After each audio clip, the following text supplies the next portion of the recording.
Indo British advanced pain clinic నొప్పి మాయం surgery దూరం ఫర్ అపాయింట్మెంట్స్ 9155515563.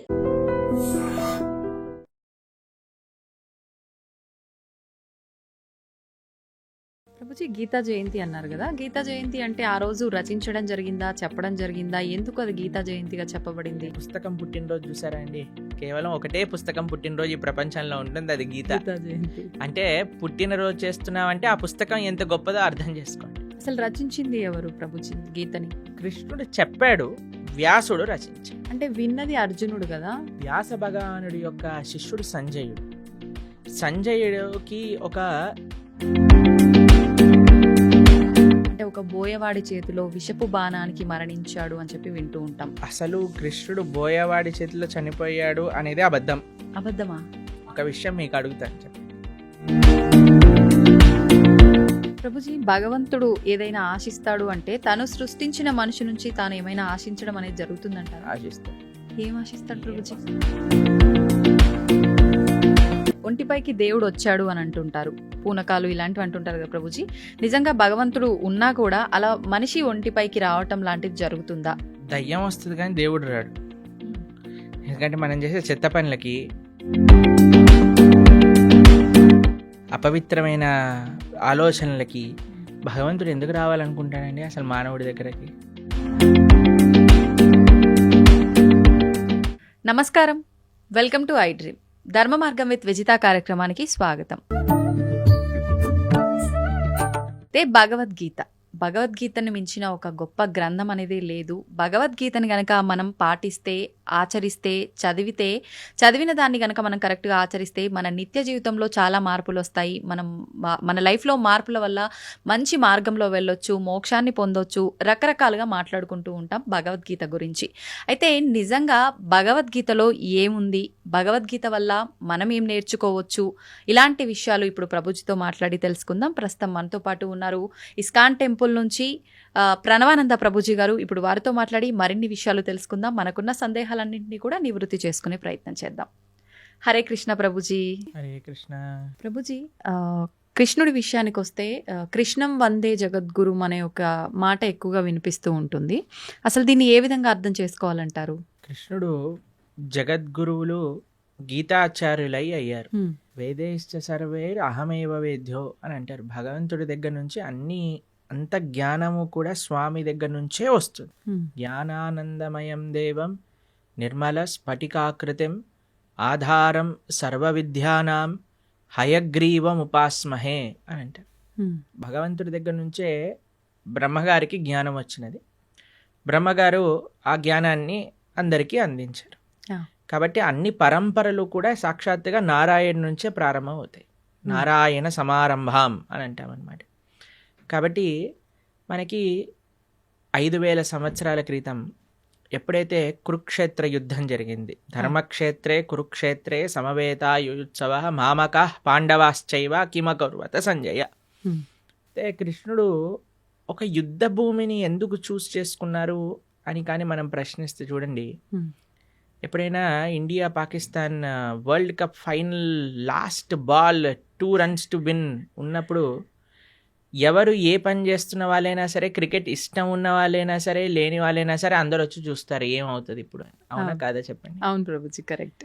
అప్పట్లో ఇండియా పాకిస్తాన్ ఎలా ఉండేదో అప్పుడు కౌరవులు పాండవులు అనమాట. మొత్తం ప్రపంచం అంతా వాళ్ళు ఎంత శక్తివంతం అంటే ఏదో ఒక సైడ్ తీసుకోవాల్సి వచ్చింది అందరికి. ఐదర్ కౌరవుల సైడ్ కానీ పాండవుల సైడ్. మొత్తం అన్ని కెమెరాలు, ఫోకస్ లైట్లు అన్ని కురుక్షేత్రం పైనే ఉందన్నమాట. కృష్ణుడు అనుకున్నా ఇది కరెక్ట్ టైం చెప్పడానికి, గీతోపదేశం చేయడానికి, ఎందుకంటే ఫోకస్ అంతా ఒక దగ్గరకు వచ్చింది కాబట్టి. అప్పుడు గీతాచార్యుడై శ్రీకృష్ణుడు అర్జునుడి యొక్క మాధ్యమంగా ప్రపంచానికి మొత్తం గీతను ఉపదేశం చేశాడు. అంటే అక్కడ అర్జునుడితో పాటు అందరూ కూడా విన్నారా? అందరూ వినలేదు, కానీ అర్జునుడి యొక్క మాధ్యమంగా, అంటే అర్జునుడికి చెప్తూ ఇప్పుడు ప్రపంచం అంతా తెలిసిపోయింది కదా. అవును ప్రభుజీ. కాబట్టి అర్జునుడిని మైక్ లాగా మాధ్యమం చేసుకున్నాడు. ప్రపంచం మొత్తం కూడా గీతను ఉపదేశం చేశారు పరమాత్మ. అయితే ఎందుకు జగద్గురువు అంటారంటే, భగవద్గీత సనాతన ధర్మానికి ఒక ఫౌండేషన్ బుక్ అన్నమాట. సనాతన ధర్మం యొక్క సిద్ధాంతాలన్నీ కూడా భగవద్గీత ప్రస్తావన చేసింది, ప్రతిపాదన చేసింది. అందుకే ఆచార్యులందరూ కూడా గీత పైన భాష్యాన్ని రచించారు. కాబట్టి ఇప్పుడు చూడండి, మీకు ఒక విషయం చెప్తాను. మీరు ఒక న్యూస్ పేపర్ ఇచ్చారనుకోండి, మీరు ఈ న్యూస్ పేపర్ చదవండి అని చూస్తారు మీరు, ఇది నిన్న న్యూస్ పేపర్ పక్కన పెట్టేస్తారు. అవునా? మీకు ఒక డైరీ ఇచ్చారనుకోండి, ఇప్పుడు 2025 వస్తుంది, మీరు చూసారనుకోండి, అరే ఇది 2023, ఇది ఏమంటారు మీరు, సామాన్లు లిస్ట్ రాసుకోవడానికి, తర్వాత ఐరన్ ఎన్ని ఇచ్చారు అని రాసుకోవడానికి యూజ్ చేస్తారు. ఎందుకంటే 2023 డైరీ 2025 లో పనిచేయదు. కానీ మీరు చూడండి, భగవద్గీత 5000 సంవత్సరాలు అయినది, కానీ ఇప్పటికీ అందరూ అధ్యయనం చేస్తున్నారు భగవద్గీతని. ఇప్పటికీ అన్నిటికంటే మోస్ట్ కమెంటెడ్ బుక్ ఏదన్నా ప్రపంచంలో ఉంటే అది భగవద్గీత. ప్లస్ భగవద్గీతలో ఏం మార్పులు లేవు. స్వామి చెప్పిన 700 శ్లోకాలు ఏవైతే భగవద్గీతలో ఉన్నాయో అవే నడుస్తూ ఉన్నాయి ఇప్పటికి కూడా. ఇంకా వాటి యొక్క అప్లికేషన్ పెరుగుతుంది. మొన్న మేము ఒక మేనేజ్మెంట్ కోర్స్ అటెండ్ అయ్యామన్నమాట. అందులో చెప్తున్నారు, ప్రపంచంలో ఎవరు మేనేజ్మెంట్ ప్రిన్సిపల్ చెప్పినా అది భగవద్గీత నుంచే దొంగతనం చేసినవి. వాళ్ళు తీసుకెళ్ళిపోతారు, దాన్ని ఒక వెస్టర్నైజ్డ్ పబ్లిసిటీ చేసి మనకు అమ్మేస్తూ ఉంటారు. మనమేమో చాలా అమాయకులుగా ఎంత బాగా చెప్పారు అని. అవన్నీ గీతలో ఉన్నాయి. కాబట్టి గీతాచార్యుడిగా ప్రపంచంలో ఎవరైనా సరే గీత పట్టుకొని చదివితే వారి యొక్క మనసు మార్పు చెంది, వారి యొక్క జీవితం మార్పు చెందే ఒక జ్ఞానాన్ని కృష్ణుడు ఇచ్చాడు. కాబట్టి ఆయన జగద్గురువు అయ్యారు, మొట్టమొదటి జగద్గురువు అయ్యారు. కాబట్టి అందరు గురువులకి ఆయనే గురువు. ఎందుకంటే ఆయన ఉపదేశం చేసిన తత్వములే మనందరం మాట్లాడుకుంటాం కాబట్టి. అది నారాయణుడిగా ఆయన జ్ఞానాన్ని ఇచ్చిన, కృష్ణుడిగా ఆయన జ్ఞానాన్ని ఇచ్చిన, వ్యాసుడిగా ఆయన జ్ఞానాన్ని ఇచ్చిన, హయగ్రీవుడిగా ఆయన జ్ఞానాన్ని ఇచ్చిన, హంసావతారంగా జ్ఞానాన్ని ఇచ్చిన, కపిలుడిగా జ్ఞానాన్ని ఇచ్చిన, అన్ని అవతారాలు జ్ఞానాన్ని పంచడానికి కోసమే వచ్చాయి. కాబట్టి ఆయన జ్ఞాన నిధి. అందులో భగవంతుడికి షడైశ్వర్య సంపూర్ణుడు అంటాడు. భగవాన్ అనే వాటికి నిర్వచనంగా పరాశర మహర్షి విష్ణు పురాణంలో షడ్ ఐశ్వర్యములు పరిపూర్ణంగా కలిగిన వారు అని చెప్తారు. అందులో ఒక ఐశ్వర్యం సకల జ్ఞానము కలిగినవాడు ఆయన. కాబట్టి ఆయనకి తెలియనదంటూ ఏముండదు. ఆయన ఇచ్చేదే మనకి ధర్మము అని అంట. అందుకే మన శాస్త్రములు ధర్మస్తు సాక్షాత్ భగవత్ ప్రణీతం. భగవంతుడు చెప్పినదే ధర్మము, భగవంతుడు చెప్పిందే గీత. ఆ గీత ఎక్కడ ప్రపంచంలో ఎవరు అధ్యయనం చేసి పాలించినా సరే వాళ్ళు సుఖ సంతోషాలతో ఉంటారు. కృష్ణుడు గీతాచార్యుడై జగద్గురువులై వసుదే వసుతం దేవం కంస చానూర మర్దనం దేవకీ పరమానందం కృష్ణం వందే జగద్గురు. అటువంటి గీతా జయంతి మహోత్సవాన్ని కూడా మనం ఇటీవల చేసుకున్న ఈ నెల రోజులన్నీ మార్గశీర్ష మాసం అంతా చాలా ముఖ్యమైనది. ఎందుకో తెలుసా అండి, కృష్ణుడు గీతలో చెప్పారు ఒక విషయాన్ని, మాసానా మార్గశీర్షోహం అని అన్నారనమాట. కాబట్టి ఈ మార్గశీర్ష మాసం అంతా కూడా గీతను అధ్యయనం చేయటం, గీతని వినటం. మన ప్రణవానంద దాస్ అనే ఛానల్ ఉంటుంది యూట్యూబ్లో. అందులో మనకి ప్లేలిస్ట్లో ఒకసారి మనం 18 అధ్యాయాలకి 18 గంటలు మనం ప్రవచనం అని చెప్పామన్నమాట. అది వినడానికి ప్రయత్నం చేస్తే మనకి గీత ఏం చెప్పాలనుకుంటుంది అనే విషయాలు మొత్తం కూడా మనకు అర్థమవుతాయి. అలా గీతని వినటం, గీతని చదవటం, గీతని 10 మందికి ఇవ్వటం ఈ మార్గశీర్ష మాసంలో చాలా ముఖ్యమైన విధానం అన్నమాట. ప్రభుజీ, గీతా జయంతి అన్నారు కదా, గీతా జయంతి అంటే ఆ రోజు రచించడం జరిగిందా, చెప్పడం జరిగిందా, ఎందుకు అది గీతా జయంతిగా చెప్పబడింది? మీరు ఎప్పుడైనా పుట్టినరోజు, ఒక పుస్తకం పుట్టినరోజు చూసారా అండి? కేవలం ఒకటే పుస్తకం పుట్టినరోజు ఈ ప్రపంచంలో ఉంటుంది, అది గీతా జయంతి. అంటే పుట్టినరోజు చేస్తున్నామంటే ఆ పుస్తకం ఎంత గొప్పదో అర్థం చేసుకోండి. అయితే గీతా జయంతి యొక్క విశేషత ఏంటి అని అంటే, గీత ఆ రోజు శ్రీకృష్ణుడు ఉపదేశం చేశారు అని ఒక విషయం చెప్తారు. లేదు, అమావాస్య రోజు ఉపదేశం చేశారు, సంజయుడు దాన్ని ప్రతిపాదన చేశారు ధృతరాష్ట్రుడికి, అది ఏకాదశి రోజు అని కూడా విషయం చెప్తారు. కానీ గీత ప్రకాశితమైన రోజు ఇది మనం తెలుసుకోవాలి. అర్జునుడికి కృష్ణుడు ఉపదేశం చేసిన రోజు గీతా జయంతి. అసలు రచించింది ఎవరు ప్రభుజీ గీతని? కృష్ణుడు చెప్పాడు, వ్యాసుడు రచించాడు. అంటే విన్నది అర్జునుడు కదా, మళ్ళీ అంటే వ్యాస భగవానుడికి ఇప్పుడు వ్యాస భగవానుడి యొక్క శిష్యుడు సంజయుడు. సంజయుడికి ఒక వరం ఇస్తాడనమాట వేదవ్యాసుడు. నువ్వు ఎక్కడున్న విషయమైనా సరే నీకు కనిపిస్తుంది, నీకు అది అర్థమవుతుంది అని. ఎందుకంటే ధృతరాష్ట్రుడికి చెప్పాలి, మామక పాండవైశ్చైవ కిమ కుర్వత సంజయ్, ఏం చేస్తున్నారు వాళ్ళు అని సంజయుడిని అడిగాడు. సంజయుడు ఆ దివ్య దృష్టితో చూశాడు. కృష్ణుడు అర్జునుడికి చెప్పిన విషయాలన్నీ కూడా సంజయుడు ధారణ చేసి ధృతరాష్ట్రుడికి చెప్పాడు. సంజయుడు మాధ్యమంగా వేదవ్యాసుడికి తెలిసి వేదవ్యాసుడు కూడా రచించాడు. కాబట్టి మహాభారతము వేదవ్యాస లిఖితం. Hmm. అందులో కృష్ణుడు ఉపదేశం చేసిన భగవద్గీత మధ్యలో Hmm. పొందపరుచుంది అనమాట. కాబట్టి Hmm. భగవద్గీత అటు శృతి ఇటు స్మృతి, Hmm. అపౌరుషేయము లిఖించబడినది. రెండు కూడా విశేషమైన లక్షణం భగవద్గీతకి. అయితే ఇప్పుడు మనందరం చూస్తున్నది తెలుగులో మనకు కనిపిస్తుంది గీత అనంటే. ముందుగా రచించింది సంస్కృతంలోనేనా ప్రభుజీ? సంస్కృతంలో సంస్కృతంలో ఉన్నప్పుడు అంటే ఎవరంటే వాళ్ళు చదవడానికి అంటే వీలు పడుతుందా? బ్రహ్మాండంగా గీతని ఎవ్వరైనా చదువుకోవచ్చు. చిన్నపిల్లలు, స్త్రీలు, వృద్ధులు, పురుషులు ఎవ్వరైనా సరే Hmm. గీత అధ్యయనం చేసుకోవచ్చు, బ్రహ్మాండంగా చదువుకోవచ్చు. ఇలా ప్రభుపాదుల వారి దయ వల్ల Hmm. ఆయన ఏం చేశారంటే గీత యొక్క యాక్సెసిబిలిటీ ఎలా పెంచారు అని అంటే, Hmm. ఏ లాంగ్వేజ్ సుమారుగా 70 కంటే ఎక్కువ లాంగ్వేజెస్లో శ్రీల ప్రభుపాదుల వారి యొక్క భగవద్గీత ట్రాన్స్లేట్ చేయబడింది. ఆహా. మీకు ఒక విషయం చెప్తాను. లాస్ట్ 50 yearsలో 55 కోట్ల గీత పుస్తకాలు వితరణ చేసింది ఇస్కాన్. వామ్మో. చాలా ఎక్కువ 55 సంఖ్యలో. కోట్ల పుస్తకములు Hmm. వితరణ చేశారు ప్రపంచవ్యాప్తంగా. Okay okay. అది గొప్ప విషయం అన్నమాట. Hmm. కాబట్టి అలా మనం ఈ గీతా వితర అనేది చాలా ముఖ్యమైన సేవ. కాబట్టి మీరు ఏ లాంగ్వేజ్లో శ్రీల ప్రభుపాదుల వారి భగవద్గీత యథాతథం అని మీరు టైప్ చేశారనుకోండి, మీకు ఈజీగా లభించేస్తుంది. దాన్ని చక్కగా మనం చదువుకోవటమే. అది తెలుగులో అంటే తెలుగులో, ఇంగ్లీష్లో అంటే ఇంగ్లీష్లో, హిందీలో అంటే హిందీలో, అన్నిట్లో ఉంది. Hmm. ఇప్పుడు గీతని అంటే దానం చేయొచ్చా ప్రభుజీ? ఎవరికి దానం చేయొచ్చు అంటారు ఒకవేళ అంటే దానం మన ఇంట్లో చేయాలంటే? ఉండే పుస్తకాన్ని దానం చేసేయకూడదు. మన ఇంట్లో ఉండే పుస్తకాన్ని మనం చదువుకుంటూ ఇంకో చదువుకోవాలి. పుస్తకాన్ని తీసి దానం చేయొచ్చు. ఇప్పుడు చూడండి, ఆ, అందరికీ ఒక క్రేజ్ పెరిగిపోయింది ఈ మధ్యలో, రిటర్న్ గిఫ్ట్స్ అని. ఆ, సరే, మీరు అవును, ఏ అవును. చిన్న ఫంక్షన్ చేసినా సరే రిటర్న్ గిఫ్ట్ రిటర్న్ ఇవ్వాలి. గిఫ్ట్. ఇప్పుడు వచ్చే గిఫ్ట్ కంటే వెళ్ళే గిఫ్ట్ ఇంకా ఈ ప్రెస్టీజియస్ గా ఉండాలి అని ఆలోచిస్తూ అవును. ఉంటారు. పెళ్లిల్లో ఉండే వాళ్ళందరూ ఆలోచిస్తుంటారు ఏమి ఇవ్వాలి, ఏం చేయాలని. మీరు ఏ వస్తువు ఇచ్చినా సరే ఇదేంటి, ఇది అందరు ఇస్తున్నారు, ఇదెందుకు, దీనికంటే ఎక్కువ తీయచ్చు కదా, అన్ని కంప్లైంట్స్ వస్తూ ఉంటాయి. ఎవరు సాటిస్ఫై చేయలేం. అవును. నా పర్సనల్ సజెషన్ ఏంటి అంటే, సనాతన ధర్మంలో ఉండే వాళ్ళు ఎవరైతే వివాహం చేసుకుంటారో రిటర్న్ గిఫ్ట్గా అందరికి ఒక గీతా పుస్తకాన్ని ఇవ్వండి. మంచి సలహా ప్రభుజీ. ఏదో ఒక ఆధ్యాత్మిక పుస్తకాన్ని ఇవ్వండి. దాన్ని ఏదో వంక పెట్టలేడు కదా, పెట్టలేరు. ప్రసాదంగా తీసుకుంటాడు కదా. Hmm, hmm. చదివితే వాడు బాగుపడతాడు, బాగుపడతాడు. మీకు ఆ పుణ్యం వస్తుంది. అవును. ఇప్పుడు చూడండి ఎన్ని మంచి విషయాలు ఉన్నాయో. Hmm. ఒక వివాహంలో ఎంత కోట్లు ఖర్చు పెట్టేస్తున్నారండి. ఇప్పుడు మీరు చూసే అవును. ఉంటారు కదా. అవును అవును. అసలు వివాహం పైన కాదు, వెనకాల ముందుండే తోకల పైన. తోకలపైన. అసలు వివాహం 10 నిమిషాలు అయిపోవాలి, అంతే. మిగతావన్నీ రోజులు ఆర్భాటాలు. చేసేస్తున్నారు. సరే, మ్మ్. చేసుకొని ఇవ్వండి, కానీ కనీసం పెళ్లి రోజే ఇదైనా చేయండి. కనీసం సనాతన ధర్మ ప్రచారం అవుతుంది, Hmm. మీకు పుణ్యం వస్తుంది, Hmm. తీసుకున్న వాడికి ఒక ఆపర్చునిటీ దొరుకుతుంది గీతను చదువుకోవడానికి. ఆ, కాబట్టి ఎంతమంది అయితే వివాహాలు చేసుకుంటున్నారో మీరు, కానీ ఈ వీడియో మీ దగ్గరకు వస్తే మీకు కృష్ణుడు ఒక అవకాశాన్ని ఇస్తున్నారు గీత పంచడానికి అని అనుకోండి. hmm. మాకు ఎంతో మంది తెలుసండి, చాలా మంది పెద్ద పెద్ద ఆఫీస్ ఫంక్షన్స్ జరిగినప్పుడు, ఏదైనా జరిగినప్పుడు, మొన్నే మేము ఆదిలాబాద్లో ఉన్నప్పుడు ఒక ఆయన 108 భగవద్గీత పుస్తకాలు తీసుకెళ్ళి వాళ్ళ ఇంట్లో జరిగే ఉత్సవంలో అందరికి ఇవ్వాలి అని తీసుకెళ్ళారనమాట. Hmm, hmm, hmm. కాబట్టి తప్పకుండా మీకు కానీ గీత పుస్తకాలు కావాలి అని అంటే ఇస్కాన్ ఆదిలాబాద్కి మీరు కాంటాక్ట్ చేయండి. మీకు ఎన్ని వేలు కావాలంటే అన్ని వేలు పుస్తకాలు మేము పంపిస్తాం. అవునా? చక్కగా మీరు రిటర్న్ గిఫ్ట్ రూపంలో గీత పుస్తకాన్ని ఇవ్వండి. Hmm. అప్పుడు మీరు అడగచ్చు, Hmm. వాళ్ళు చదవరండి చాలా అంటే మంది చదివే. ఇంట్లో ఉంటే చాలండి. మీకు Okay. స్టోరీ చెప్తాను. ఆ.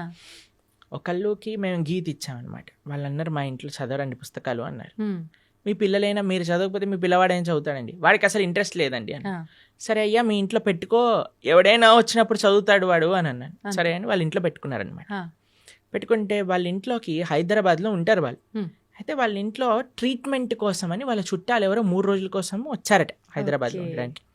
అయితే 3 రోజులకి పాటు ట్రీట్మెంట్, హాస్పిటల్కి వెళ్ళి ఇంటికి రావటం, హాస్పిటల్కి వెళ్ళి ఇంటికి రావటం అలా జరుగుతుంది. వాళ్ళు అనుకున్నారట సాయంత్రం పూట ఏం చేయాలి అని. వాళ్ళకి పుస్తకం షెల్ఫ్లో గీత కనిపించింది. అయితే మేము చెప్పాము ఎవరో ఒకరు చదువుతారు, మీరు అవునవును, ఉంచుకోండి ఇంట్లో అని అన్నాను అంతే. ఆ. వాళ్ళు తీసుకున్నారు, వాళ్ళు చదివారు, ఆ. వాళ్ళకి చాలా నచ్చింది ఆ పుస్తకం. వాళ్ళ ఇంటికి తీసుకెళ్ళిపోయారు. Hmm. వాళ్ళు ఉండేది ఎక్కడో మహబూబ్ నగర్ ప్రాంతంలోనే ఎక్కడో. ఆహా. వాళ్ళు గీత చదివి వాళ్ళు భక్తులైపోయారు. ఓ. మేము ఒక కార్యక్రమానికి వెళ్ళినప్పుడు ఆ. వాళ్ళు మాకు ఈ విషయం చెప్పారు, ప్రభుజీ మీరు ఒకళ్ళ గీత ఇస్తే వాళ్ళ ఇంట్లో ఉన్న గీత మేం చదివితే మేము భక్తులం అయిపోయాం. పోనీలేండి, ఎవరికొకరికి ఉపయోగపడింది మీరు ఎవరికో అన్నట్టుగా. ఒకళ్ళకి ఇప్పుడు బాంబు పెట్టారనుకోండి ఎక్కడో ఒక చోట పేలుతుంది పేలుతుంది. కదండి. అవును. అలానే గీత కూడా అంతే, Hmm. మన దగ్గర ఉండాలంతే. మీరు చదవకపోతే మీ పిల్లలు, ఏ పిల్లలు చదవకపోతే ఎవరికొకరికి. మనవాళ్ళు మనవరాళ్ళు ఎవరో ఒకళ్ళు చదువుతారు. Hmm. గీత ఉన్న దగ్గర తరించకపోవటము అంటూ ప్రశ్నే లేదు. Hmm. గీత ముట్టుకున్నవాడు, చూసినవాడు, దర్శించుకున్నవాడు, ఒక పేజ్ చదివినవాడు, ఒక అక్షరం చదివినవాడు అందరూ తరిస్తారు. దాంట్లో ఎటువంటి డౌటే లేదు. ఏ లాంగ్వేజ్ లో ఉన్నది చదివినా కూడా మనకు ఏ లాంగ్వేజ్ లో ఉన్న గీతా మహాత్యం చెప్తుంది. గీత ఎక్కడైతే ఉంటే అది సాక్షాత్తుగా ప్రయాగ క్షేత్రంతో సమానము. కాబట్టి మన ఇంట్లో మనకి చాలా ముఖ్యమండి. మనకి మీకు సాంప్రదాయంలో చూస్తే మనం మంగళం అని మంగళహారతి భగవంతుడికి సమర్పణ చేస్తాం. అందులో శాస్త్రాలకు కూడా మనం మంగళహారతి సమర్పణ చేస్తాం అన్నమాట. ఏవైతే వైదికమైన గంధములు మన ఇంట్లో ఉంటాయి. కాబట్టి ప్రతి ఒక్కళ్ళింట్లో గీత, భాగవత, రామాయణాదులు ఉండవలసినదే. మీరు అనుకోకండి మా ఇంట్లో ఎవరు చదవరు, తెచ్చి పెట్టండి, ఎవరో ఒకరు చదువుతారు. పూజ రూమ్ లో పెట్టి ఉంచొచ్చా ప్రభుజీ? పూజ రూమ్ లో పెట్టేసి మంచిగా వాటికి అన్ని క్లాత్ కట్టేసేసి లోపల పెట్టేసి దండలేసేసి పుష్పాలు, పూలు, పసుపు చదవాలన్నా సరే ఆ మూట తీయటం కూడా పలకన్నా సరే వద్దులే బాబు అన్నట్టుగా ఉండకూడదు. యాక్సెసిబుల్ గా ఉండాలి ఎవడైనా చదువుకోవాలన్నప్పుడు. అవును. కాబట్టి పూజ చేసేయమనండి. అంటే ఇప్పుడు అందరూ మొన్న గీతా జయంతి రోజు ప్రవచనం చెప్తున్నాం అనమాట. అన్న మీ అందరికీ ఇప్పుడు భగవద్గీత ఆరాధన ఎలా చేయాలో చెప్తాను, అందరు ఫస్ట్ ఆచమనం చేయండి అనగానే అందరు పుస్తకాలు తీసుకొని రాసుకుంటున్నారనమాట. ఫస్ట్ ఆచమనం చేయాలి, దాని తర్వాత మీ కుడి చేత్తో గీత తీసుకోండి, కుడి చేత్తో గీత తీసుకోండి, ఎడం చేత్తో పట్టుకోండి, దాన్ని ఓపెన్ చేయండి, చదవటం ప్రారంభించండి, ఇదే ఆరాధన అంటే ఇదే ఆరాధన, మేము ఇంకేదైనా చెప్తారు అనుకున్నాం ప్రభుజీ గారు, ఏం పుష్పాలు తేవాలి, ఏం అభిషేకాలు చేయాలి అని. కాబట్టి అంటే భగవంతుడి ఫోటోకు ఆరాధన చేసినట్టు చేయాలనుకున్నారు. ఒక్కొక్క విధానం ఒక్కొక్క వస్తువుకి ఒక్కొక్క రకంగా ఆరాధన చేస్తాం. గ్రంథాలకి ఆరాధన ఎలా చేస్తాము అని అంటే అధ్యయనం చేయటమే ఆరాధన, అది చదవటమే ఆరాధన. ఓకే. కాబట్టి ఏదో మనం ఆరతులు తిప్పేసామా అది ఇది కాదండి. మెయిన్ మనం చదవాలి పుస్తకాన్ని, గీతను, భాగవతాన్ని, వీటన్నిటిని అధ్యయనం చేయటమే ముఖ్యం. ఇప్పుడు చదవాలన్నప్పుడు చాలా మందికి మాంసాహారం తినే అలవాటు ఉంటుంది కదా ప్రభుజీ. మాంసాహారం తిన్న తర్వాత చదవాలనుకుంటే చదవచ్చా? ఫస్ట్ మాంసాహారం మానేయండి అందరూ. మానలేము అనుకుంటే తప్పదు. అలా ఎందుకు అనుకుంటారు మానలేము అని? మనం జీవహింస చేయటం మానలేము అని అంటే ఎలా అంటే చెప్పండి. ఇప్పుడు టెర్రరిస్ట్ అన్నారు అనుకోండి, నేను జనాల్ని చంపటం మానలేను అని అంటారా? అప్పుడు మీరేమంటారా? పర్వాలేదు నాన్న, నీకు అనిపించట్లేదు కదా చంపేసే అని అంటామా మనం? అనలేము. చెప్పండి, అంటారా మీరు? లేదండి మాకు చంపాలనే ప్రాణం ఉంది అంటే కంటిన్యూ అంటామా? కారణం కదా. కాబట్టి మనం ఫస్ట్ నాన్ వెజ్ ఆపేసేయండి, ధార్మికంగా ఉండండి. లేదండి మేము ఎంత చెప్పినా మేము మారము అన్న వాళ్ళు పర్వాలేదు, గీత చదవటం ప్రారంభం చేయండి, ఆ గీత యొక్క అనుగ్రహం చేత మానేస్తాం. ఓకే. కాబట్టి మీకు ఒక విషయం చెప్తాను, ఎందుకు మానేయమంటున్నా అంటే ఇప్పుడు గీత చదివినప్పుడు అది వంటికి ఎక్కాలి కూడా కదండి. అవును. ఇప్పుడు డాక్టర్ గారి దగ్గరికి వెళ్తారు. డాక్టర్ గారి దగ్గరికి వెళ్ళినప్పుడు డాక్టర్ ఏం చేస్తారు, మీకు ఈ మెడిసిన్ వేసుకోండి అని ఇస్తారు. దాంతోపాటు ఇవి తినకూడదు అని ఒక లిస్ట్ ఇస్తారు మరి. అవును ప్రభుజీ. డాక్టర్ ఏమంటాడంటే ఇవి తినటం ఆపేస్తేనే నీకు ఈ మెడిసిన్ పనిచేస్తుంది. అవునా కదా చెప్పండి. ఇప్పుడు మీరు నాకు అడిగారు అనుకోండి, ప్రభుజీ మెడిసిన్ మెయినా ఇవి ఆపేయటం మెయినా అని నేను మిమ్మల్ని అడిగాడు అనుకోండి, మీరేం చెప్తారండి? మెడిసినే మెయిన్ అని చెప్తా నేను. మెడిసినే మెయినా, ఆపటం మెయిన్ కాదు కదా? కాదు, దాని బదులు ఇంకో ఫుడ్ తినొచ్చు, కానీ మెడిసిన్ ఆపితే అది తగ్గదు కదా ప్రభుజీ. నేను అడిగే ప్రశ్న ఏంటి అంటే, ఇప్పుడు ఈ మెడిసిన్ మెయిన్ అనుకున్నాం అనుకోండి, ఈ మెడిసిన్ వేసుకుంటూ డాక్టర్ తినద్దు అన్న విషయాలు కూడా తింటూ ఉన్నాం అనుకోండి, మనకి మెడిసిన్ శరీరం పైన పనిచేస్తుందా? పనిచేయదు. రెండు మెయినే కదా. ఎంత మెడిసిన్ మెయినో అంతే పథ్యం కూడా మెయిన్. అవునా కదా? అలానే ఎంత మనం గీత చదవటం ముఖ్యమో అంతగా ఏవైతే గీత వద్దు అని అంటుందో వాటిని దూరంగా పెట్టడం కూడా ముఖ్యమే. మనం ఎప్పుడైతే మాంసాహారం, మద్యం, మాదక ద్రవ్యాలు, జూదం ఆపటం వల్ల ఏమవుతుంది అంటే మెడిసిన్ ఏదైతే మనం తీసుకుంటున్నా, గీత అధ్యయనం చేస్తున్నామో, జపం చేస్తున్నామో, పూజ చేస్తున్నామో, ఆరాధన చేస్తున్నామో అది మనకి వంటికి ఎక్కుతుంది. మనకి ఏంటి తత్వము అని అర్థం అవుతుంది, లేకపోతే అర్థం కాదు. ఎందుకంటే ఈ డీపర్ స్పిరిచువల్ సైన్సెస్ అర్థం చేసుకోవాలంటే మనం సత్వగుణంలోకి రావాలి. సత్వగుణం అంటే ఎటువంటి జీవహింస, ప్రాణిహింస, స్వయం హింస. ఇప్పుడు చూడండి, మాంసాహారం తినడం అంటే వేరే వాడిని హింసించటం. మాదక ద్రవ్యాలు, సిగరెట్, మందు. ఇప్పుడు చూడండి, ఇది శాస్త్రం వరకు చెప్పాల్సిన అవసరం లేదండి, సిగరెట్ డబ్బా పైనే చూపిస్తుంది స్మోకింగ్ కాజెస్ క్యాన్సర్. మీరు సినిమాలలో ఒక చిన్న వాడు మందు బాటిల్ చూపించాడంటే పక్కన smoking and drinking is dangerous to health అని అంటారు. అవును ప్రభుజీ. ఒకటి మీరు వేరే వాళ్ళనైనా హింసిస్తున్నారు, మీ శరీరాన్ని మీరు స్వయంగానే హింస పెట్టుకుంటున్నారు. ఎక్కడైతే హింస ఉన్నదో అక్కడ ధర్మం ఉండలేదు. మొన్న మేము ఒక విషయంలో చెప్తున్నాం అనమాట. హిందూ అంటే అర్థమే హింసకి ఎంతో దూరంగా ఉండేవాడే హిందువు. అది హిందువు యొక్క అర్థం. కాబట్టి మాంసాహారం తిని గీత చదవచ్చా అని అంటే ఫస్ట్ మాంసాహారం మంజేయండి. ఇప్పుడు ధనుర్మాసం వస్తుంది, తర్వాత కొత్త సంవత్సరం వస్తుంది, ఒక సంకల్పం తీసుకోండి. ఎవరైనా అంటారండి మేము తినకపోతే చచ్చిపోతామని? అలాంటి వాళ్ళు ఎవరైనా ఉంటారా అండి? లేదు కదా. అది ఏమి నేను ఇప్పుడు ఊపిరి పీల్చుకుపోతే చచ్చిపోతాను అని అంటే ఓకే పర్వాలేదయ్యా, ఊపిరి పీల్చుకో అని చెప్తా. నీళ్ళు తాగకపోతే చచ్చిపోతాము, సరే పర్వాలేదు, అది కూడా ఒప్పుకుంటా. నేను వేరే ప్రాణిని చంపి తినకపోతే చచ్చిపోతాను అనేవాడు ఉంటాడా అండి ఎవరైనా? లేరు కదా. కాబట్టి అది నీ ప్రాణం పైకి రావట్లేదు, కాబట్టి వేరే వాళ్ళ ప్రాణం తీయకు. కాబట్టి మనం ఒక సంకల్పం తీసుకుందాం, మంచిగా ధార్మికంగా ఉండడానికి ప్రయత్నం చేద్దాం. ఎందుకు మీకు ఈ విషయాలు చెప్తున్నానంటే, ఒకళ్ళు ఇటీవల మాకు చెప్పారు, ఒక కంపెనీలో పనిచేసే 250 మంది ఎంప్లాయీస్ మన వీడియోస్ వల్ల మాంసాహారాన్ని మానేసిన వాళ్ళు ఉన్నారు. కాబట్టి అందుకేసమే మనం మళ్ళీ చెప్తున్నాం, ఎందుకంటే జనాలకి పాపం తెలియదు. ఇప్పుడు ఉండే ప్రవచనకర్తలు కూడా ఎలా తయారయ్యారంటే, ఏం తిన్నా పర్వాలేదు, మీరేం చేసినా పర్వాలేదు, అన్నీ వీటికి వాటికి సంబంధం లేదు, అది ఇది అంటున్నారు.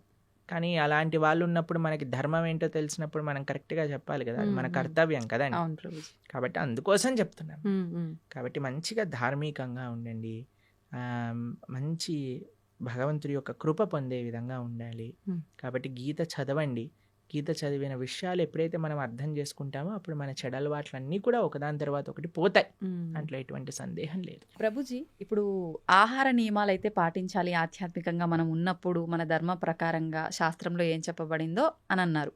అయితే ఆహార నియమాలు పాటించడం వరకు ఓకే, కానీ ఆహారం కూడా తినకుండా, అంటే ఉపవాసం తినకుండా పూజలు చేయమని అలా ఉందా మన ధర్మంలో? అంటే ఏం చెప్తారు? మీకు విషయం తెలుసా, ఇప్పుడు పెద్ద థియరీ నడుస్తుంది, మీరు ఇంటర్నెట్లో చూడండి ఈ విషయం గురించి.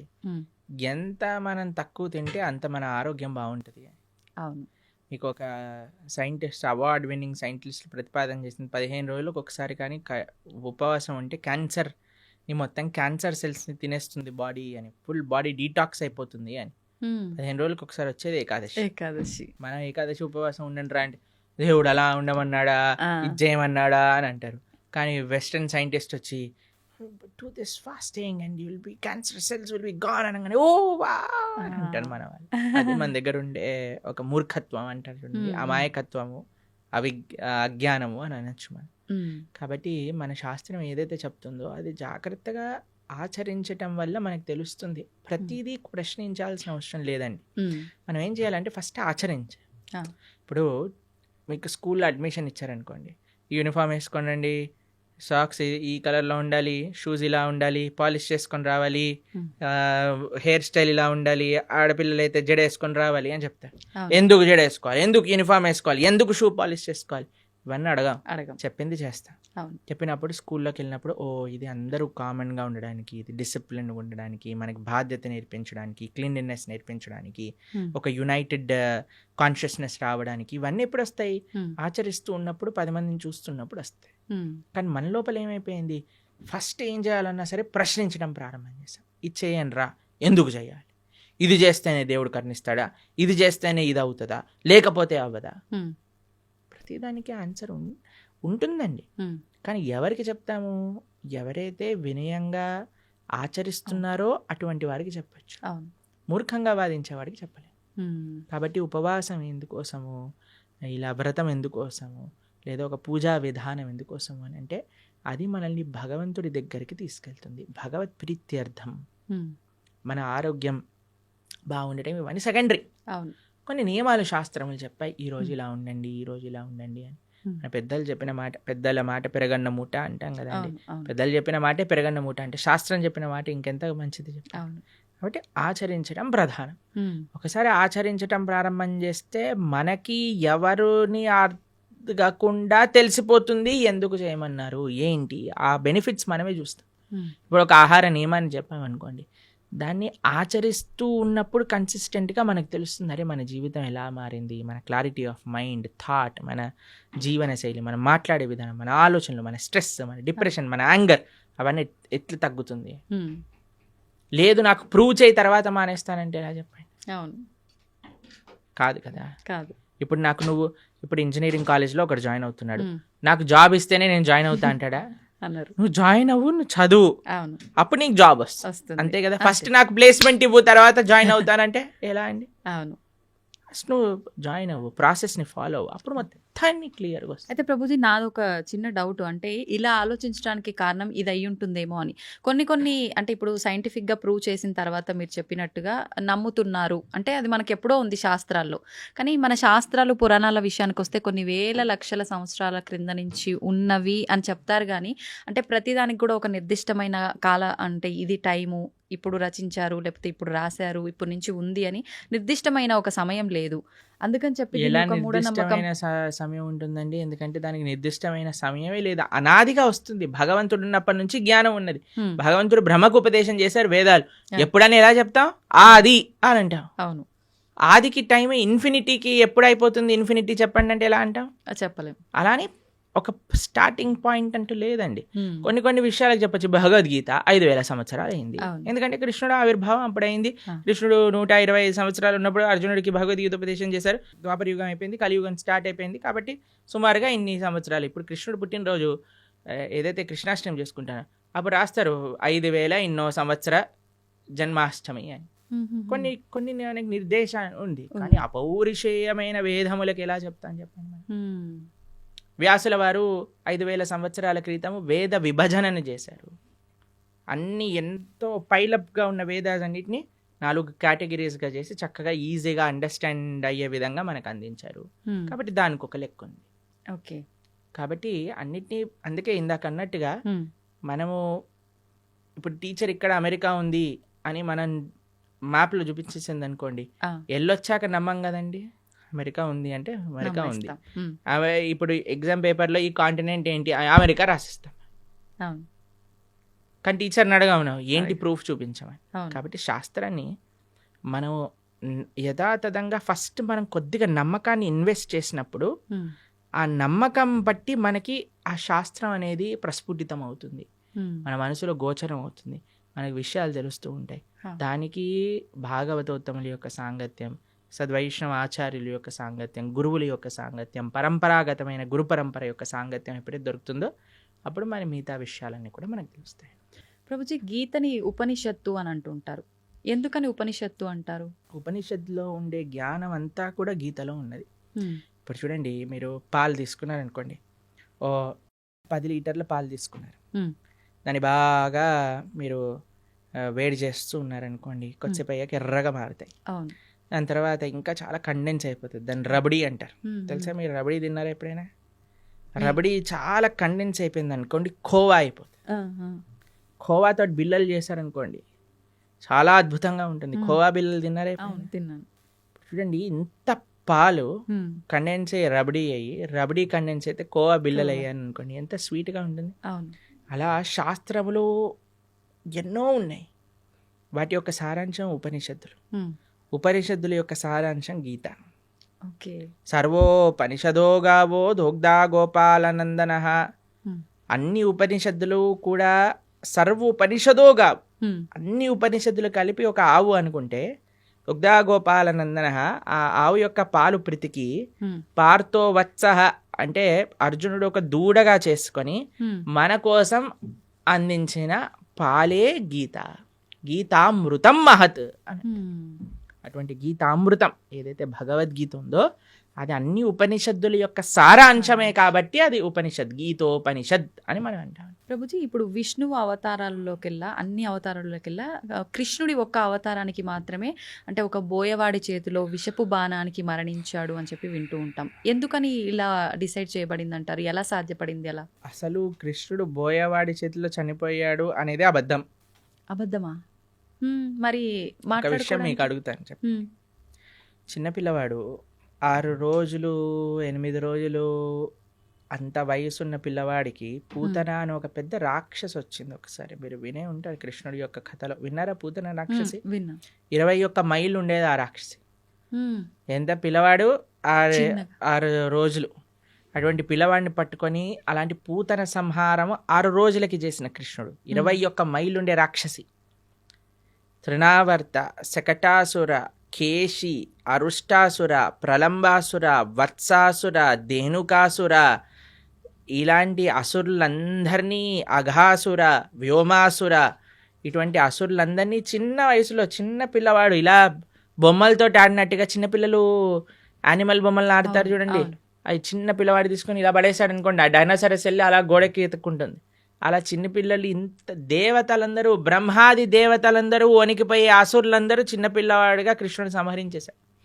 కాళీయ అనే విషపూరితమైన సర్పం పైన నృత్యం చేసి కాళీయుడిని తరింపజేశాడు ఆయన. కస్యానుభావో నదేవ విద్మహే తవాంగ్రిరేణు స్పర్శాధికార. కాళీయుడిని అనుగ్రహించిన కృష్ణుడు ఒకసారి మొత్తం కారు చిచ్చు మొత్తం అరణ్యంలో అంతా మంట పెట్టుకుంటే అనేసరికి మొత్తం మంట అంతా ఆయన లోపలికి వెళ్ళిపోయింది. గోవర్ధనగిరి 21 మైలు ఇప్పుడు మనం చూస్తున్నాం. బృందావనంలో ఆనాటికి ఎంతో ఉండేది. గోవర్ధనుడికి ఒక శాపం ఉంది, రోజు ఆవగిందంతా తక్కువ అయిపోతావు అని. అందుకోసం ఇప్పుడు చూస్తే కృషించిపోయింది. కానీ కృష్ణుడు ఉన్నప్పుడు ఇంకా మహిమాన్వితంగా ఉండేది.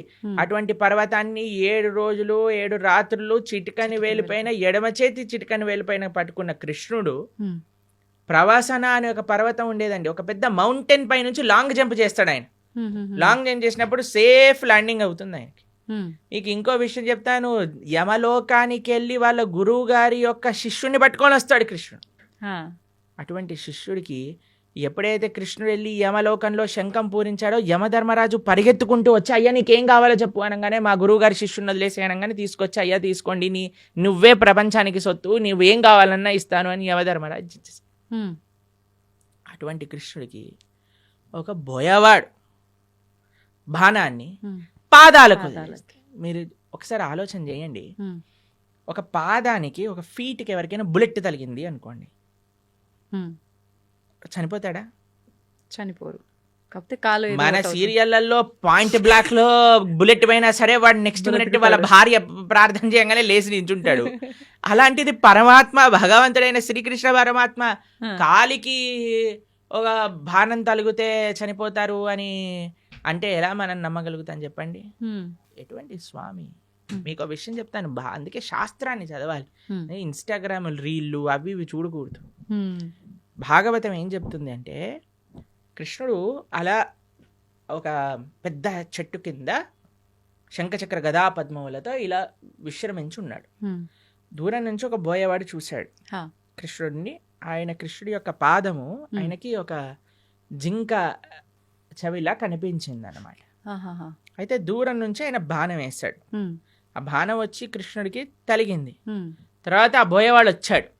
ఇప్పుడు బాణం వేసాక చూస్తాడు కదండి, గురి తలిగిందా, ప్రాణం చూసుకోవచ్చు అని కృష్ణుడి దగ్గరికి వస్తాడు. ఓ కృష్ణ పరమాత్మ సాక్షాత్తుగా కృష్ణుడు అని దర్శిస్తాడు. 3 ప్రదక్షిణలు చేస్తాడు కృష్ణుడికి. కృష్ణుడు అంటే, అయ్యా నీకు మోక్షాన్ని ఇచ్చేస్తున్నాను అని, నువ్వు నా విరమణ చేసే నేను లీలలో, నా అంతర్ధానం అయ్యే లీలలో నువ్వు కూడా నీ యొక్క కాంట్రిబ్యూషన్ ఇచ్చావు కాబట్టి నీకు మోక్షాన్ని షూట్ చేసిన వాడేమో మోక్షానికి ఇచ్చేసాడు ఆయన, ఈయనేమో శరీరాన్ని విడిచిపెట్టేశారంటే ఎంత విచిత్రం చూడండి. దాని తర్వాత ఏదో ఆ బాణం అలానే ఉంది.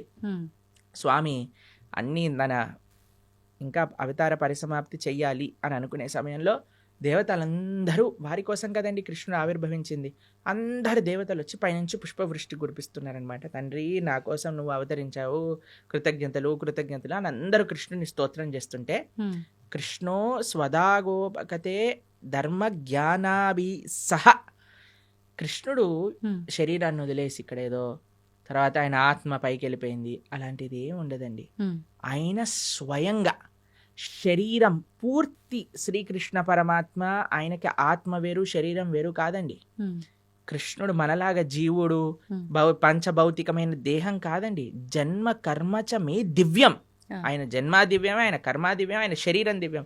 ఆయన ఎలా అయితే ఆ చెట్టు కింద కూర్చున్నారో అలానే శరీరంగా ఆయన యొక్క ధామానికి చేరుకున్నారు కృష్ణ పరమాత్మ.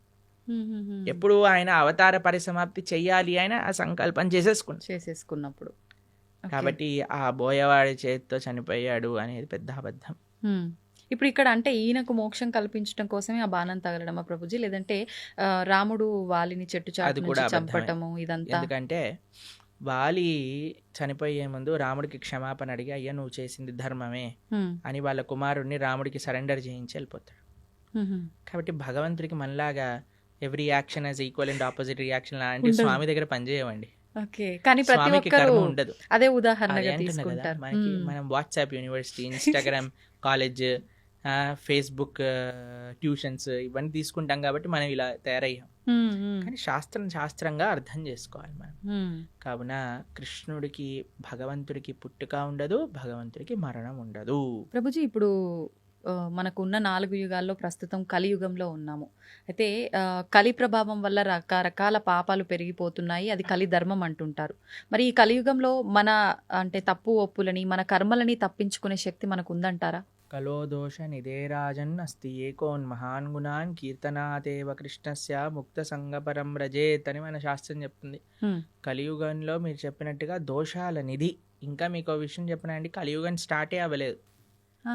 ఇది ఇంకా యుగ సంధి కాలము అని అంటారు. మొట్టమొదటి 5,000 సంవత్సరములు, మ్మ్. 5,000 సంవత్సరములు, 6,000 సంవత్సరాలు అలా చేంజ్ అన్నమాట. బ్రిడ్జ్ టైం ఇది. అంటే ఆహా. ద్వాపర యుగానికి కలియుగానికి బ్రిడ్జింగ్ టైం ఇది. మార్గం అనుకోవాలా అంటే ప్రభుజీ? పూర్తి కలియుగం ఆరంభం అవ్వలేదు ఇంకా. అవ్వలేదు. ఓకే. ఈ 5-10 ఇయర్స్ 5,000-10,000 ఇయర్స్ మ్మ్. మ్మ్. సంధి కాలము అని అంటారు అనమాట దాన్ని. మ్మ్. కాబట్టి ఇంకా కలియుగం ప్రారంభం అవ్వకముందే కలియుగం ఇలా అన్యాయం ఘోరం అంటున్నారు. ఇంకా కలియుగం ప్రారంభమయ్యాక ఇలా ఉంటుంది చెప్పండి. ఇంకా ఘోరాలు ఎక్కువ అప్పుడైతే ఇంకా మీరు భక్తి చేయాలన్నా ధర్మం చేయాలన్నా మీకు ఎవడు ఐ డ్రీమ్స్ టీవీలో కృష్ణుడి గురించి మాట్లాడేవాడు ఉండడు. మొత్తం ఎంటర్టైన్మెంటే ఉంటది. ఓకే. కాబట్టి ఇప్పుడే మనకి వస్తుంది, కాబట్టి ఇప్పుడే మనం సీరియస్ గా తీసుకొని ఇప్పుడే మనం జపం చేసుకోవటం, గీత చదువుకోవటం. ఎందుకంటే మళ్ళీ అనుకోవచ్చు మళ్ళీ వచ్చే జన్మలో చూద్దాం, వచ్చే జన్మలో నువ్వు చూడొచ్చు కానీ నీకు చెప్పేవాడు ఎవడు ఉంటాడు కదా. అవును అవును. కలియుగం ముందుకు వెళ్తూ ఉంటే ధర్మం మెల్లమెల్లగా తగ్గిపోతూ ఉంటుంది. కాబట్టి ఆ ధర్మం మనకి ఈ మానవ జన్మ ఇప్పుడు వచ్చింది, ఇప్పుడు మనకి మంచి విషయాలు తెలుస్తున్నాయంటే ఈ క్షణం మనం మంచి మార్గంలోకి వెళ్ళవలసింది. ప్రభుజీ మీరు అసలు కలియుగం ప్రారంభమే అవ్వలేదు, ఇది సంధికాలం అంటున్నారు. కానీ ఈ మధ్య జరిగిన ప్రారంభమైనది కానీ పూర్తిగా కలి ప్రభావం లేదు ఇప్పుడు ఇంకా. Okay okay. కానీ చాలా మంది అసలు కలియుగం యుగాంతమే జరగబోతోంది అని చెప్పి ఇప్పుడు వచ్చిన భూకంపాలు ఈ ప్రళయాలను చూసి అంటున్నారు కదా. టైం ఉంది, ఇప్పుడే లేదా? ఇంకా చాలా టైం ఉంది. ఇంకా 4 లక్షల పైన సంవత్సరాలు ఉంది కలియుగం అయిపోయేసరికి. దాంట్లో ఏమి ఇది లేదు, చాలా అన్యాయాలు పెరిగిపోతున్నాయి. ఇందాక మనం అన్నట్టుగా కలో దోష నిదే రాజన్, దోషములతో కూడుకున్నది కలియుగం. కానీ ఇందులో ఒకటే ఒక గొప్ప విషయం ఏంటి అంటే కీర్తనాదేవ కృష్ణస్య, భగవంతుడి యొక్క కీర్తన, భగవంతుడి యొక్క నామ జపం చేయటం చేత మనిషి తరించిపోతాడు. మిగతా యుగములలో తరించడం చాలా కష్టం, కలియుగంలో చాలా సులభం తరించడం. కేవలం భగవంతుడి యొక్క నామం హరే కృష్ణ కృష్ణ కృష్ణ హరే హరే, హరే రామ రామ రామ హరే హరే ఇది షోడశాక్షరనామ్నాం కలికల్మషనాశనం నాతరపరతరోపాయ సర్వవేదేషు దృశ్యతి. హరిర్నామ హరిర్నామేవ కేవలం కలోర్నాస్తైవ నాస్తైవ గతిరన్యదా. ఇది శాస్త్రం చెప్పింది. ఈ కలియుగంలో తరించడానికి ఇంకొక మార్గం లేదు, హరినామమే మనకి శరణు. యదాప్నోతి తదాప్నోతి కలౌ సంకీర్త కేశవం అని అంటారు. మిగతా యుగములలో చేసే దాన తప కర్మ క్రియలు అన్నిటి యొక్క ఫలితము కూడా కలియుగంలో కేవలం భగవన్నామం జపం చేయటం చేత వచ్చేస్తాయి. యదాప్నోతి తదాప్నోతి కలౌ సంకీర్త కేశవం. ఆ కృష్ణుడి యొక్క నామస్మరణ అన్నిటికంటే గొప్పది. కాబట్టి ఎన్ని రకాల ఆపదలు మనకున్నాయన్నా, ఎన్ని రకాల డిస్ట్రాక్షన్స్ ఉన్నాయన్నా, ఎవరైతే భగవన్ నామాన్ని పట్టుకుంటాడో వాడికి ఎటువంటి తిరుగు లేనే లేదు. ప్రభుజీ, భగవంతుడు ఏదైనా ఆశిస్తాడు అంటే తను సృష్టించిన మనిషి నుంచి తాను ఏమైనా ఆశించడం అనేది జరుగుతుందంటారా? ఆశిస్తాడు. ఏం ఆశిస్తాడు? ఏ వస్తువుని ఆశించడు, మనస్సుని ఆశిస్తాడు. భగవంతుడికి ఏమీ అవసరం లేదు. భగవాన్ ఆయన అంటారు ఏది భగవంతుడికి అవసరం లేదు, మనస్సు భగవంతుడికి అవసరం. ఈ ప్రపంచంలో ఉండే వాళ్ళకి ఏంటి, మన డబ్బులు అవసరం, మన అందం అవసరం, మన పలుకుబడి అవసరం, మన వస్తువులు అవసరం, మన ఇల్లు అవసరం. కానీ ఎవరినైనా మీరు అన్నారనుకోండి, మేము ఇప్పటి నుంచి మీరు ఇంట్లోకి వెళ్ళి చెప్పారనుకోండి, మేము వంట చేయను, జాబ్కి వెళ్ళను, ఏమీ చేయను, కానీ 24 గంటలు మీ గురించే ఆలోచిస్తూ ఉంటాను, నిన్నే ప్రేమిస్తూ ఉంటాను అని అంటే ఏమంటారు మీ ఇంట్లో వాళ్ళు? చాలా బ్రహ్మాండం అమ్మా అంటారా? అనరు. ఏమంటారు? పిచ్చి పట్టింది దీనికేదో అయింది అంటారా? ఆ. మీరు భగవంతుడి దగ్గరికి వెళ్ళాలని అనుకోండి, అయ్యా నేను నీకేం పూజ పునస్కారం ఏం చేయలేను తండ్రి, కానీ 24 గంటలు నేను మనసులో స్మరించగలుగుతా అంటే భగవంతుడు ఏమంటాడు? నువ్వే నాకు కావాలి అంటాడు. ఎందుకంటే ఈ ప్రపంచంలో ఉండే వాళ్ళందరికీ వస్తువులు అవసరం, భగవంతుడికి మనస్సు అవసరం. మనం ఏం చేస్తున్నా, ఆ మనస్సు కూడా ఈ ప్రపంచంలో ఉండే వాళ్ళకి ఇస్తున్నాం. కాబట్టి మనము ఈ ప్రపంచంలో ఉండేటప్పుడు మన బాధ్యతలు నిర్వర్తిస్తూ మన మనసుని భగవంతుడికి ఇవ్వాలి. అట్లా అని చెప్పి భగవంతుడికి నాకు ఏది వద్దని చెప్పి ముందు కూర్చొని ధ్యానం చేస్తే బ్రతకలేం కదా ప్రభుజీ, అన్ని కావాలి. అలా బ్రతకమని చెప్పాడా కృష్ణుడు? భగవద్గీతలో అర్జునుడు అదే అన్నాడు, నేను వెళ్ళిపోతాను సన్యాసం తీసుకుంటాను. కృష్ణుడు అన్నాడు, మా మనుస్మర యుద్ధ, నన్ను గుర్తుపెట్టుకుంటూ యుద్ధం చేయాలి నీ కర్తవ్యము అని అన్నాడు. కాబట్టి మనం మన బాధ్యతలను నిర్వర్తిస్తూ భగవంతుణ్ణి గుర్తుపెట్టుకోవాలి, భగవంతుడిని స్మరిస్తూ చెయ్యవాలి. ఇది తత్వం. మనం నిత్యం ఎన్నో రకాల మాటలు మాట్లాడుతుంటాం, ఉదయం లేచిన దగ్గర నుంచి పడుకునే వరకు. ఈ మాట్లాడే మాటలు సత్యమే పలకాలి, అబద్ధాలు ఆడకూడదు అని చెప్పి అంటుంటారు. కానీ చాలామంది అబద్ధాలు ఆడుతూ ఉంటారు. అయితే భగవంతుడికే తప్పలేదు అబద్ధాలు ఆడటం, మానవ మాత్రం మనకెంత, కురుక్షేత్ర యుద్ధంలో శ్రీకృష్ణుడు అంతటి వాడే అబద్ధాలు చెప్పాడు అని చెప్పి కొంతమంది అంటుంటే విన్నాను. నిజంగా కృష్ణుడు అబద్ధం ఆడా? అబద్ధం ఆడటానికి వీళ్ళు ఒక సాకుగా అది తీసుకుంటున్నారా అంటే ఏం చెప్పారు? అబద్ధం అంటే నిర్వచనం ఏంటో తెలుసా అండి? భగవంతుడు ఏదైతే చెప్పాడో దానికి విరుద్ధంగా చెప్పటమే అబద్ధం చెప్పటము అని అర్థం. ఓకే. భగవంతుడు ఏదైనా మాట్లాడాడు అంటే అది అబద్ధం అవ్వదు. ఆయన సత్యం, ఆయన స్వరూపమే సత్యం. అవును. భగవంతుడి కంటే పెద్ద సత్యం ఇంకొకటి లేదు. ఆ సత్యం అబద్ధం ఆడినా సత్యమే అవుతుంది. కాబట్టి భగవంతుడు ధర్మస్తు సాక్షాత్ భగవత్ ప్రణీతం. భగవంతుడు ఏం చెప్తాడో అది ధర్మం అవుతుంది. భగవంతుడు మనకి అపరెంట్గా అబద్ధం ఆడాడు అనన్నా సరే ధర్మ సంరక్షణ కోసము, లోక పరిపాలన కోసము అంటాడు. కానీ మనలాగా మన స్వార్థం కోసం మన తప్పులు పక్కన పెట్టుకోవడానికి అనరండి. ఒక వ్యక్తి ఎందుకు అబద్ధం ఆడతాడు? వాడు చేసిన తప్పుని ఇది చేసుకోవడానికి, కప్పిపుచ్చుకోవడానికి. కానీ భగవంతుడు అలా చేయలేదండి. భగవంతుడు ఏదన్నా చేశాడు అని అంటే దాని వెనకాల ఎంతో రీజన్ ఉంటుంది. అంతేగాని నేను కూడా భగవంతుడు ఆడాను కదా అని నేను కూడా చేశాను అనుకోండి, పులిని చూసి నక్క వాత పెట్టుకున్నట్టు అవుతుంది. అవును. కాబట్టి మన వాళ్ళకి అన్ని చెడు పనులను సమర్థించుకోవడానికి భగవంతుడి పైన బాణాలు వేసేవాళ్ళు ఫస్ట్ అసలు భగవత్ తత్వం అంటే ఏంటో అర్థం చేసుకోవాలి. ఇప్పుడు చూడండి, మీరు ఒక సిగ్నల్ దగ్గర నించున్నారనుకోండి, మీ దగ్గర సిగ్నల్ దగ్గర ఉన్నారు, మీకు రెడ్ లైట్ పడిందా, ఆగారు. ఒక సీఎం, చీఫ్ మినిస్టర్ కాన్వాయ్ పోతుంది, ఆయన జుమ్ జుమ్ జుమ్ జుమ్ అని కార్లు వెళ్ళిపోతాయి. హే వాడెందుకు వెళ్తున్నాడు, నేను కూడా వెళ్తానని మీరు కూడా వెళ్ళారనుకోండి, మిమ్మల్ని తీసి బొక్కలు పడేస్తారు. అంతే కదండి. కాబట్టి ఒక్కొక్కళ్ళకి ఒక్కొక్క పద్ధతి ఉంటుంది, ఒక్కొక్కళ్ళకి ఒక్కొక్క నియమం ఉంటుంది. ఆ నియమాన్ని ఆచరించడంలో గొప్పగా ఉంటుంది. కానీ పక్కన వాడి నియమాన్ని వాడెందుకు ఆచరించట్లేదు? ఇప్పుడు చూడండి, మీరు చాలా ఆశ్చర్యం ఏంటంటే గుళ్ళల్లో లైన్లలో నించుంటారు జనాలు. ఎప్పుడైనా విఐపీలు కానీ ఎవరైనా కొందరు ఫాస్ట్గా వెళ్ళిపోయారనుకోండి, వాళ్ళని చూసి వీళ్ళందరూ ఒకటే, వాళ్ళు ఎందుకు వెళ్ళిపోతున్నారు, వాళ్ళు తొందరగా అయిపోతుంది, మాకు అవ్వట్లేదని గోలబెట్టేస్తుంటారు. చూసారా టీవీలలో కూడా ఇలాంటి వీడియోలు చూస్తాం. మాకు అనిపిస్తుంది, సరే అయ్యా నీకు వాడు 2 నిమిషాల్లో వచ్చేస్తాడు, దర్శనం చేసుకొని 2 నిమిషాలు వెళ్ళిపోతాడు. నువ్వు అరగంట సేపు 2 గంటల సేపు ఆ ఆలయంలో ఉండే చక్కటి ఆ పాజిటివ్ స్పిరిచువల్ వైబ్రేషన్ని అబ్జర్వ్ చేసుకునే ఒక అవకాశం నీకు వచ్చింది.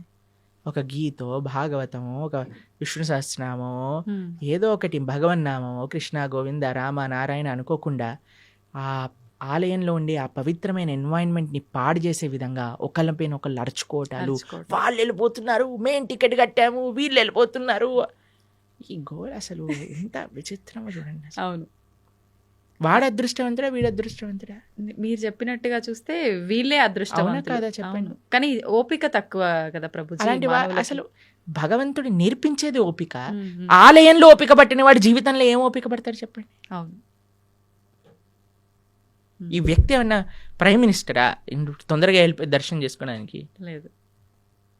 సరే అయ్యా బిజీ, అందరూ బిజీ ఈ ప్రపంచంలో, Hmm. కానీ నీకు ఒక అదృష్టం వచ్చింది కదా, నువ్వే వేరే వాళ్ళని చూసి మనకెందుకు, వేరే వాళ్ళతో పోలికెందుకు, Hmm. వాళ్ళు వెళ్ళారు దర్శనానికి, సరే భగవంతుడికి ఇష్టం లేదేమో ఎక్కువసేపు ఈయన నా ముందు కనిపించద్దు, తొందరగా పంపించేస్తాడు, Hmm. కానీ నీ పైన ప్రేమ ఉందేమో, నిన్ను ఎక్కువసేపు చూసుకోవాలనుకుంటున్నాడేమో. Hmm.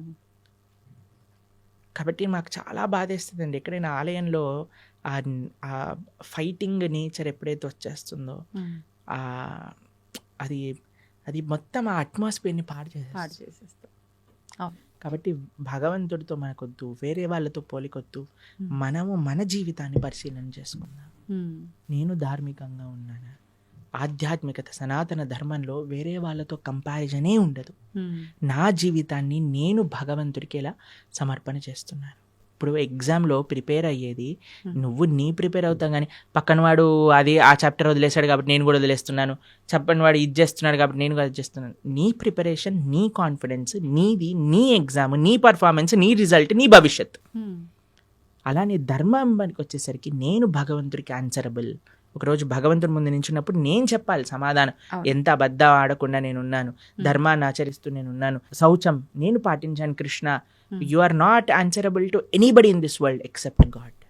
ఇది గుర్తుపెట్టుకున్నాం అనుకోండి, వేరే వాళ్ళని మనం ఏమనం, ప్రశాంతంగా మన జీవితాన్ని చక్కగా మన మంచి భక్తి మార్గంలో ఉండగలుగుతాం. అవును, నిజంగా ప్రతి ఒక్కరూ అంటే ఇంత జ్ఞానంతో ఆలోచిస్తే తప్ప ఆ వెయిట్ చేస్తున్నాము అనేది భగవంతుడు నిజంగా మీరు చెప్పినట్టు ఎక్కువసేపు నన్ను అలా భగవంతుడు ఉంచాలనుకున్నాడేమో, నాతో అలా పలికించాలనుకున్నాడేమో నామస్మరణ అనే ఆలోచన చేస్తే అంతే గనక కదండి, మనకి నచ్చే వాళ్ళని అంటే హే ఎల్లకెళ్ళకెళ్ళ కొంచెం కూర్చో అంటాం కూర్చోమంటాం. కదా. అవును. అలానే భగవంతుడి దగ్గర కూడా కదండి, భావన అండి, మనసులో ఏదైనా భావన ప్రధానం. Hmm. భావన మంచిగా ఉన్న వాడికి జీవితం అంతా బాగా కనిపిస్తుంది. Hmm.